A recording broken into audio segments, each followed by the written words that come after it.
Hello. Welcome to the PG-ish podcast. I'm Erin, a corporate marketing manager by day, podcast host by night, and single mom to 2 young daughters 24/7.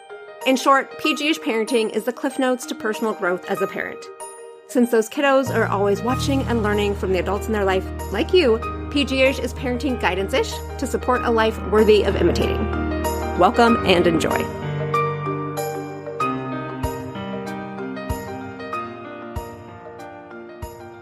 All right, my friend, I'm checking in. How the heck are you? I suspect by now that you've started summer break. So how's that going? I've gladly said goodbye to the early morning rush and commute, but having kiddos at home all day is an entirely different beast, which is why I want to bring you a Wee Wellness Wednesday episode to provide some wellness tips to living, your best life during the sunny season, or at least the sunny season here in the US. Before we jump in, though, PG-ish is brought to you by BetterHelp and Thrive Market. With BetterHelp, gift yourself a month or 2 of online therapy to work through any challenge or set a goal with a neutral party. After filling out a quick survey to help you find the most suitable therapist for you, BetterHelp will connect you with a therapist within 48 hours. Everything is online, confidential, and oh so easy. To get the support you need, go to betterhelp.com/PG-ish for 10% off of your first month.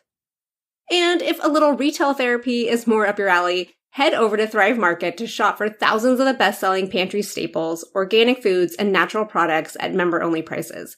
Whether you're paleo, gluten-free, vegan, or feeding a family, filter through the catalog of products by your values and dietary preferences to shop for all of your needs.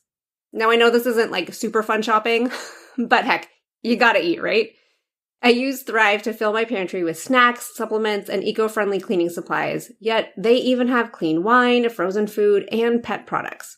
Get 30% off of your first order when you go to thrivemarket.com/PG-ish. Okay, but diving into the topic today, I'll be sharing some insight into the art of a digital fast, which is a powerful way to refresh, recharge, and reconnect with the world around you this summer. And before you roll your eyes, you're more than likely aware that we live in a hyper-connected world where our phones, our tablets, and our laptops are practically extensions of ourselves. And maybe you're that kind of person that has notifications pinging all day, emails running up to the hundreds every hour, social media updates. I mean, you name it, right? They all demand your constant attention. But what would happen if you took a break? Now, personally, I don't have any notifications because I don't like all the sound effects, but I have found myself leaning into more social media. With my daughter who was away across the world, actually, I was checking WhatsApp and then for work, checking LinkedIn, and it was just too much online staring at my tiny little screen. Just, making sure that I wasn't missing something. Because man, is that FOMO real. But let's be honest, there was nothing I was missing out on.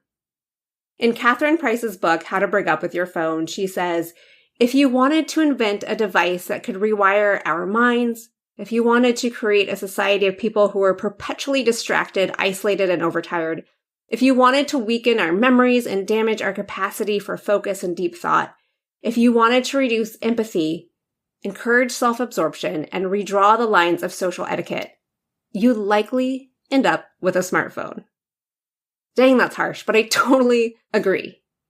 And if you've seen any sort of headlines in the last 5-6 years, then you know that we are in an epidemic of loneliness. But remember when we had things like MySpace or in the early days of Facebook, when these were actual social networks, like true community tools, not just the platforms that they've become today, which are more or less just a soapbox, right? And as we become more connected digitally, studies show that we are increasingly feeling isolated. Now, I'm going to date myself here because I remember in college, this was back in like 1999, 2000, reading Robert Putnam's book, Bowling Alone, with the tagline, The Collapse and Revival of American Community. This was in 2000. He was discussing how social structures have disintegrated over recent decades, leading to a rise in loneliness. And I can only imagine now just how he is probably shaking his head in disgust at this new trend that we're facing, this paradox of increased digital connectivity paired with a decrease in face-to-face interactions. And this paradox has contributed to a growing sense of social isolation. But again, I'm going to question you with, what would it look like to break free from your screen or the social media to rebuild those crucial in-person connections? And yes, there are documentaries and plenty of science behind how smartphones are making us sick, tired, and, well, dumb. And I'm not going to touch upon that today. I more so want to encourage you to give a digital detox a try, to just reclaim a little corner of peace and mental clarity. So what do I mean exactly with a digital fast? Simply put, it's a period where you intentionally limit your use of digital devices. I mean, this could mean anything from deleting social media, cutting down on screen time, turning off non-essential notifications, making your phone black and white so that it's not as enticing, and just completely unplugging on a certain level for a set period. Or maybe forever. I don't know. You get to decide, right? But let's dive into a few ways you can get started on your summer digital detox. Step 1, set clear boundaries with yourself and your family. Decide what your digital fast will look like. Are you going completely offline or just cutting down on social media? Maybe you'll only check emails twice a day. I don't even know if that's possible, but if that was like a true thing in life, I would be so excited. Or maybe it's keeping your evenings tech-free and definitely not having a phone at the dinner table. But whatever you choose, make sure it's realistic and aligns with your goals. And above all, let this be a conversation starter with your kids, who may also be on screens a lot of the time. And again, I'm not getting into a lot of other nuances, like maybe how kids shouldn't have social media, or maybe not even a smartphone. But again, that is a whole other conversation for another day. All right. Step 2, plan engaging offline activities.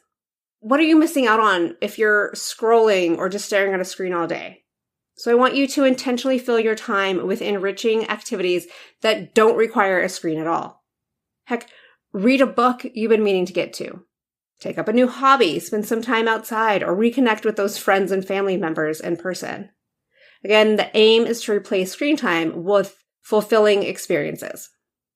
Step 3, create a digital free zone. And this might look like designating a certain area in your home as screen-free. Maybe that's your bedroom or your dining room or just a cozy little reading nook to create a perfect spot to unwind without digital distractions. The goal here is to create a physical space that promotes relaxation and utter presence.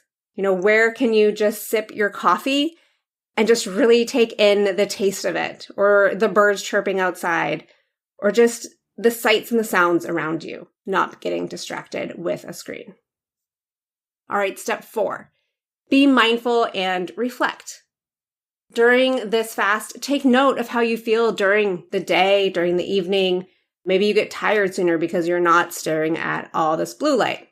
Maybe you're feeling less stressed because you're not getting bombarded with messages or trying to keep up with everyone else or comparing yourself. Maybe you're more focused because you're not reaching for your phone every 5 minutes. Reflecting on these changes can motivate you to maintain a healthier digital balance even after your fast ends. And then after this designated time, step 5 would be gradually reintroducing technology. So when your fast is over, be mindful about how you want to reintroduce these different apps or platforms back into your life. You might consider keeping some of the boundaries you set up during your detox to maintain a healthy balance. Maybe you continue with no phones at the dinner table or keep notifications silenced for certain apps.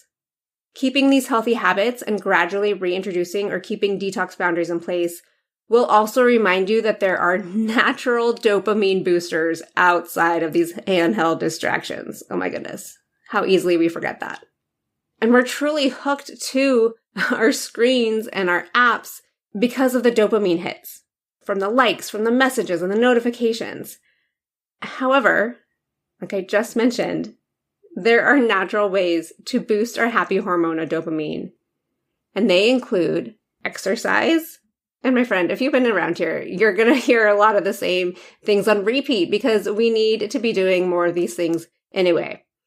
So exercise.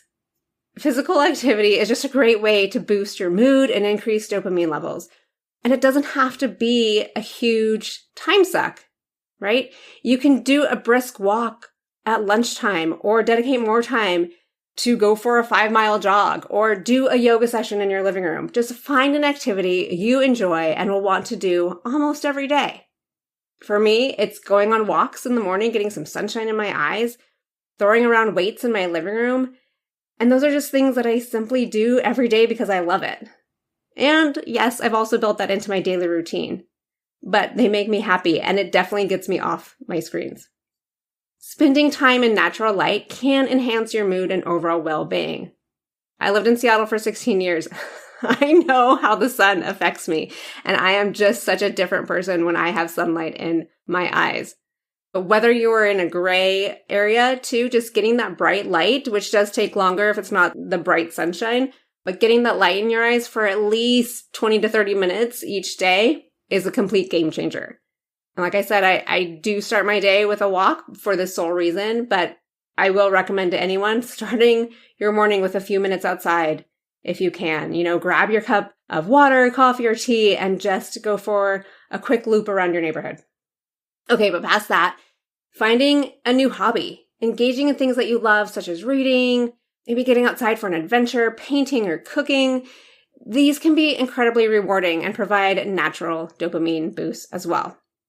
And then, of course, these social interactions, these face-to-face exchanges with friends and family, with your kiddos, can significantly improve your mood and provide a sense of belonging. And then finally, breath work, mindfulness, and meditation. Practices like these can help to reduce stress and increase your dopamine levels and just, again, provide a sense of peace and well-being. And yes, there are apps that can help you with that, like Headspace and Calm and a whole host of others. But if you can just sit in the silence and focus on your breath, I think you'll notice a complete change in how you respond and just how you can approach different situations that you might otherwise be reactive. Okay, aside from all that, if you are looking for guidance on how to start your digital detox, consider these 3 books. The links to them can be found in the show notes.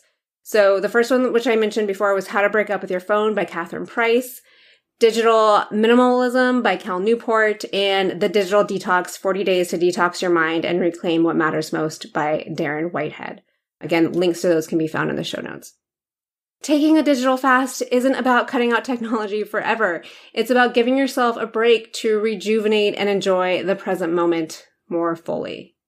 You might find yourself feeling more connected to the world around you or to those that you love. Maybe you have more conversations because you aren't totally absorbed in your phone. Maybe you'll feel less stressed and just more engaged in those daily activities that you otherwise find cumbersome because you always find yourself reaching for your phone. But I do encourage you to give this a try, to unplug and unwind for just a more connected and refreshing summer. So there you have it, a simple guide to starting your summer digital fast. I hope you like this first installment of our Wellness Wednesday. And as always, if you find PGH helpful, interesting, or encouraging, please share this episode with a friend, follow PGH on your favorite podcast platform, and share via text. Or if you're still on social, definitely share it on social as well, so that more parents can learn and grow alongside their kiddo like you. See you next time.